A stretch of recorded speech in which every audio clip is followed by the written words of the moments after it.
Salut les amis, soyez les bienvenus dans ce 5e numéro de questions-réponses du ministère La Vie en Christ. Nous répondons toujours à vos questions par la Bible, surtout par la Bible. Aujourd'hui, nous sommes encore là pour répondre à une question qui est la suivante. Quel est le moment idéal pour se marier? Quel est le moment idéal pour se marier? Je voudrais vous rappeler, si vous êtes pour la première fois sur la chaîne, n'hésitez pas de vous abonner et de cliquer la cloche de notification afin de ne rater aucune de nos prochaines émissions. Oui les amis, la question du mariage revient encore et encore. Cela voudrait tout simplement dire que ça nous préoccupe, n'est-ce pas? Ok, c'est bien, nous allons continuer en consultant notre manuel d'existence qui est la Bible, la parole de Dieu. Elle est le seul repère fiable que nous avons. Pour cette question, nous allons consulter en premier lieu en Corinthiens 10, le verset 31. Là, la Bible dit: soit donc que vous mangiez, soit que vous buviez, soit que vous fassiez quelque autre chose, faites tout pour la gloire de Dieu. Alors, si nous avons ce principe biblique dans notre esprit et si nous décidions de l'appliquer, Dieu nous accompagnera et nous allons réussir dans tout ce que nous voulons entreprendre dans cette vie en tant qu'enfants de Dieu. Ainsi donc, si nous proclamons que nous sommes enfants de Dieu, nous devons chercher à lui plaire dans tout ce que nous voulons faire. Que cela soit le mariage ou même dormir ou quoi que ce soit, lui donner gloire doit être notre seul but en ce qui concerne la vie en Christ. Alors revenons à notre question qui est: quel est le moment idéal pour se marier? Quel est le moment idéal pour se marier? Pour cette question, ce que nous devons savoir premièrement est que le mariage est à la fois un choix et un engagement à vie. Rappelons-nous que selon la Bible, premièrement, le mariage chrétien est un choix devant Dieu et un engagement envers lui de le glorifier dans ce domaine de la vie. Et deuxièmement, un choix et un engagement entre un frère chrétien et une sœur chrétienne. Et si l'on se base sur cela, on revient de se poser la question de cette manière: quel est l'idéal moment pour faire le choix de se marier et s'engager à vie avec quelqu'un ou quelqu'une? Oui, c'est évident que l'idéal moment pour se marier varie en fonction des personnes et des situations. Car parce que le niveau de maturité et l'expérience varient beaucoup d'une personne à l'autre. Certaines personnes y sont prêtes dès l'âge de 22 ans, d'autres dans les trentaines et paraissent prêtes, d'autres ne le seront jamais. Pour réussir son mariage, un fondement solide est indispensable et doit être établi déjà avant de commencer à fréquenter un conjoint potentiel. Et une chose que nous devons savoir, c'est que notre marche chrétienne doit aller bien au-delà de la simple fréquentation du culte de dimanche et de la participation à des études bibliques. Nous avons besoin d'une relation personnelle avec Dieu qui n'est possible que par la confiance et l'obéissance à Jésus-Christ. Nous devons apprendre au sujet du mariage et étudier comment Dieu perçoit le mariage avant de nous y lancer. Ainsi donc, il ne faut jamais se marier en retenant l'option du divorce comme une possibilité, pas même en dernier recours. Je veux le répéter, il ne faut jamais se marier en retenant l'option du divorce comme une possibilité, pas même en dernier recours.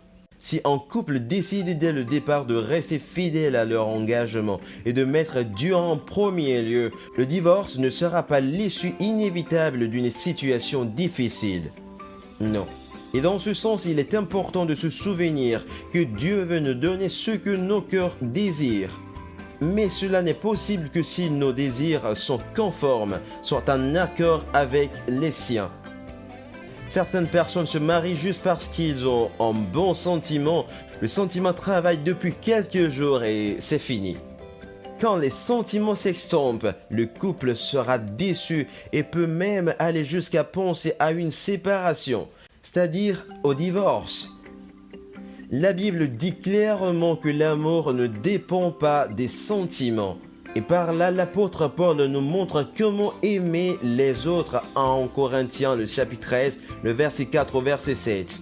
La Bible dit, l'amour est patient, l'amour est plein de bonté, l'amour n'est pas envieux, l'amour ne se vante pas, il ne s'enfle pas d'orgueil, il ne fait rien de malhonnête, il ne cherche pas son intérêt. Il ne s'irrite pas, il ne soupçonne pas le mal, il ne se réjouit pas de l'injustice, mais il se réjouit de la vérité. Il pardonne tout, il croit tout, il espère tout, il suppose tout. Alors, dans notre contexte, si quelqu'un comprend et a le désir d'aimer comme le décrit ce passage, alors il est prêt à se marier. Pour ne pas faire plus de détails, faisons la synthèse avec ces principes qui concernent le moment idéal pour faire le choix de se marier et s'engager à vie avec quelqu'un ou quelqu'une. Premier principe, la personne doit être une croyante, c'est-à-dire que la personne croit au Seigneur Jésus-Christ. Numéro 2, la personne est physiquement mature, c'est-à-dire l'âge adéquat d'être indépendant de ses parents, de prendre des décisions pour elle-même. Et si l'on veut parler de l'âge, peut-être à partir de 28 ans pour un jeune garçon et 26 ans pour une jeune fille. Et cette proposition a été faite par un médecin gynécologue afin de pouvoir supporter les défis conjugaux, les périodes de grossesse et enfantement. Cela nous amène au troisième principe. Principe numéro 3, la personne est psychologiquement mature, c'est-à-dire qu'elle est plus attentive à elle-même et aux autres. Elle prend le temps de réfléchir avant d'agir.